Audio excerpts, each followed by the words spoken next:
masaklap ang nangyari kay Libeste, ano? Kay dito kay Congressman Leandro Libeste. Ha?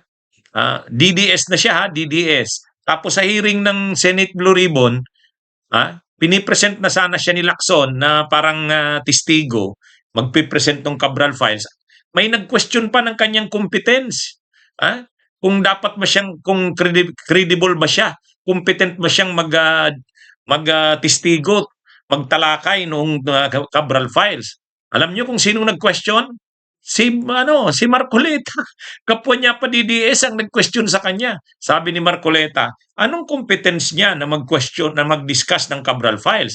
Hindi naman siya ang gumawa nun. Hindi naman siya staff ng DPWH. Hindi naman siya official ng DPWH. Kaya, sayang. Akala niya ano siya doon, mabibigyan siya ng atensyon. Hindi naman.